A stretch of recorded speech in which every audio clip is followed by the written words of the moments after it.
నమస్తే welcome to our channel 3 రోజుల పాటు పులివెందులలో పర్యటించినటువంటి జగన్మోహన్ రెడ్డి గారిని ప్రజలు కలిసి జాతీయ రహదారి విస్తరణలో భాగంగా మాకు ఇల్లు కోల్పోతున్నాము, మాకు పరిహారం కూడా అందట్లేదు అని చెప్పుకుంటే ఆయన చెప్పినటువంటి ఆన్సర్ అక్కడున్న జనం అందరూ కూడా నోరెళ్ళబెట్టారు. మరి 3 ఏళ్లు కళ్ళు మూసుకొని మనమే అధికారంలోకి వస్తాము, అధికారంలోకి వచ్చిన తర్వాత మీ బాధలు తీరుస్తానంటూ జగన్మోహన్ రెడ్డి ఆన్సర్ చెప్పడం, మరి అధికారంలో ఉంటేనే ఆయన ఏమైనా చేస్తారా, ఇప్పుడు ఏం చేయరా, కనీసం ప్రతిపక్ష నేతగా ప్రశ్నించారా అంటూ సోషల్ మీడియాలో పోస్టులు కూడా వ్యక్తమవుతున్నాయి. ఇదిలా ఉంటే మరోపక్క చూసుకున్నట్లయితే ఆయన బెంగళూరు నుంచి హైదరాబాద్ కూడా షిఫ్ట్ అవుతున్నారనే కథనాలు వినిపిస్తున్నాయి. అసలు ఎలా చూడాలి ఈ అంశాన్ని తెలుసుకునే ప్రయత్నం చేద్దాం. దీన్ని విశ్లేషించడానికి మనతో పాటుగా ఉన్నారు టీడీపీ అధికార ప్రతినిధి సూర్యదేవర లత గారు. నమస్తే మేడం. నమస్తే. ఇక్కడ 2 అంశాలు మేడం. ఏదైతే పులివెందుల పర్యటనలో ప్రజలు తమ కష్టాలని చెప్పుకోవడానికి జగన్మోహన్ రెడ్డి గారి దగ్గరికి వెళ్తే అధికారం వచ్చే వరకు ఆగండి. ఇక్కడ పులివెందుల పర్యటనే కాదు, గతంలో కూడా మనం చూసాము, ఏదైనా సరే మనం అధికారంలోకి వచ్చిన తర్వాత చేస్తానని చెప్పడం. అంతేకాకుండా ఎప్పుడు కూడా బెంగళూరులో ఉండేటువంటి జగన్మోహన్ రెడ్డి గారు హైదరాబాద్ షిఫ్ట్ అవుతారు అని పలు రోజుల నుంచి కూడా కథనాలు వినిపిస్తున్నాయి. ఈ 2 అంశాలను కూడా ఎలా చూడాలంటారు? పులివెందుల ప్రజలకి అదృష్టం కలిసి వచ్చింది. బంపర్ ఆఫర్ ఇచ్చినట్టు, అంటే ఎప్పుడు వర్ధంతులు జయంతులకే వెళ్తాడు కదా, ఎప్పుడు కూడా వాళ్ళని కలవాలి అనే ప్రత్యేకమైన ఇదైతే ఇప్పటి వరకు ఎప్పుడూ జరగల.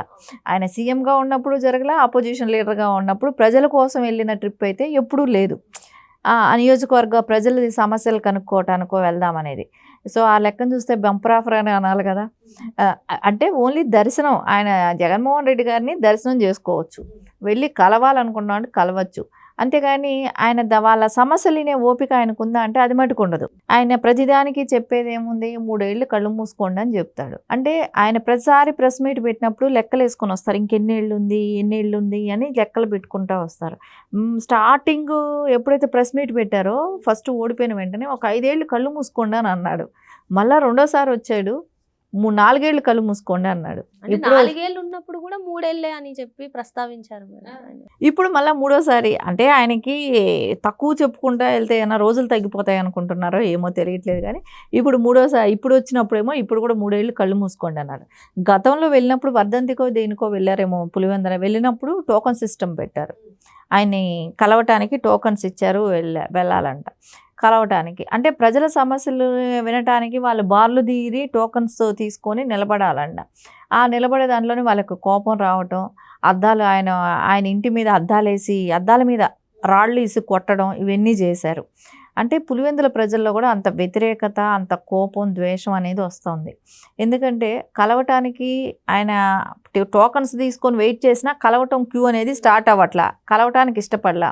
ఎవరైనా వెళ్ళి సమస్య చెప్పుకుంటే మన గవర్నమెంట్ కాదు కదా, ఇప్పుడు కూడా సమస్యలే తీసుకొని వస్తారా అని విసుక్కోవటం, వాళ్ళని బాగా చిరాకు పట్టడం, దాంతో వాళ్ళకి బాధ వేయటం. ఏంటంటే ఒక ఎమ్మెల్యేగా గెలిపించినప్పుడు వాళ్ళ సమస్యలు అయితే వినాలి, దాన్ని సార్ట్అవుట్ చేసే విధానంగా అధికారులతో మాట్లాడాలి. అధికారులు చేయనన్నప్పుడు మీరు ప్రభుత్వం మీద మాట్లాడే అవకాశం ఉంటుంది, అసెంబ్లీలో మాట్లాడే అవకాశం ఉంటుంది. ఏ ఒక్క అవకాశాన్ని కూడా వినియోగించుకోకుండా, ఏ ఒక్క సమస్యని మనం బాగు చేయాలని అనుకోకుండా, కనీసం రోడ్లు కూడా నారా చంద్రబాబు నాయుడు గారే వేయించారు. ఎందుకంటే ఆయన ఏ రోజు గెలిచాడే కానీ ఆయన అక్కడ సమస్యల గురించి కూడా పట్టించుకోలేదు. తర్వాత నారా చంద్రబాబు, అంటే అక్కడ ఉన్న బీటెక్ రవి గారు ద్వారా అక్కడ ఏదేదైతే పనులు కావాలో అవన్నీ కూడా పులివెందులకు చేస్తూనే ఉన్నారు. కానీ ఇక్కడ జగన్మోహన్ రెడ్డి గారు గెలవటం వరకే కానీ ప్రజల సమస్యలకి నాకు సంబంధం లేదు అనేటట్లే ఉండటంలో వాళ్ళకి ఆ రోజున కోపం రావటం, రాళ్లతో దాడి చేయటం జరిగింది అతని ఇంటి పైన.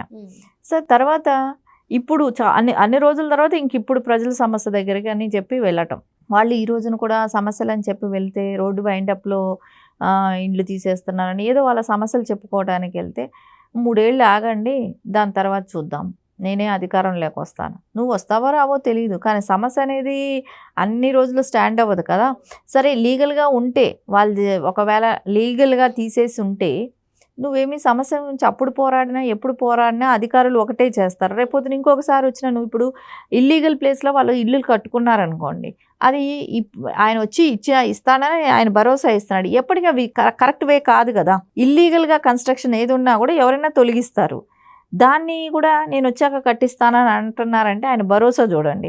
అంటే ఆయన వచ్చేది అది ఒక స్వప్నమే, అది ఒక కలే, కానీ మళ్ళీ దాన్ని కట్టిస్తారంట. ఇల్లీగల్గా ఉన్న బిల్డింగ్స్ను కూడా నేను కట్టిపిస్తాను అని అంటున్నాడు.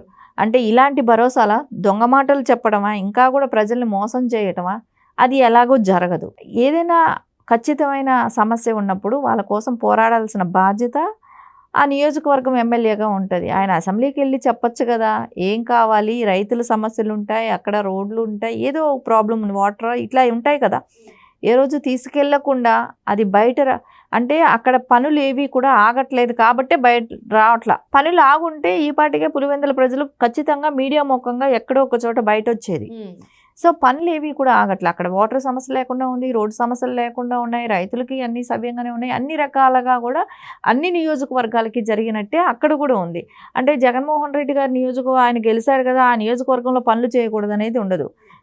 అది చేసేది ఎవరంటే జగన్మోహన్ రెడ్డి గారికి అలాంటి ఆలోచన. ఇక్కడ నారా చంద్రబాబు నాయుడు గారు సీఎంగా ఉన్నారు, కూటమి ప్రభుత్వం ఉంది కాబట్టి అందరూ సమానమే, అందరూ అన్ని చోట్ల ప్రజలే ఉంటారు, ఎవరు అభిమానంతో వాళ్ళు ఓట్లు వేస్తారు. అంతేగాని రాష్ట్రం అంతా కలిపి, ఆంధ్రప్రదేశ్ అంతా కలిపి పులివెందులు ఏమైనా వేరే దేశంలో ఉందా? కాదు కదా, ఆంధ్రప్రదేశ్లో అదొక భాగమే కదా. సో అందుకని అక్కడ ఎక్కడా కూడా ఆ విధ్వంసాలు రాకుండా కూటమి ప్రభుత్వం అక్కడ ఆ నియోజకవర్గానికి అన్ని సమస్యలు కూడా తీరుస్తుంది. ఈ రోజున జగన్మోహన్ రెడ్డి మనం చూస్తే ప్రతి చోట చూస్తే ఆంధ్రప్రదేశ్లో తీసుకుంటే 3 ప్యాలెస్లు, ఈ 3 ప్యాలెస్లు ఇది ఉంటుంది, 3 రాజధానులు అని చెప్పి ఆయన గతంలో చెప్పటం కానివ్వండి. అంటే ఆయనకి అన్ని 3 రకాల 3 కలిసి వస్తుంది. అదేలాగా తీసుకుంటే ఇప్పుడు 3 రాష్ట్రాల్లో 3 ప్యాలెస్లు, ఇప్పుడు 3వ ప్యాలెస్ అని చెప్పేసి ఇప్పుడు హైదరాబాద్కి మళ్ళీ రావటం మొదలు పెడుతున్నారు, హైదరాబాద్లో మకాం పెట్టడం. మీకు ఇంకొక విధంగా చూస్తే 2 చావుల్ని కూడా ఆయన చనిపోయిన వాళ్ళని కూడా వాడుకున్నారు, తండ్రినే కావచ్చు బాబాయినే కావచ్చు వాడుకున్నారు.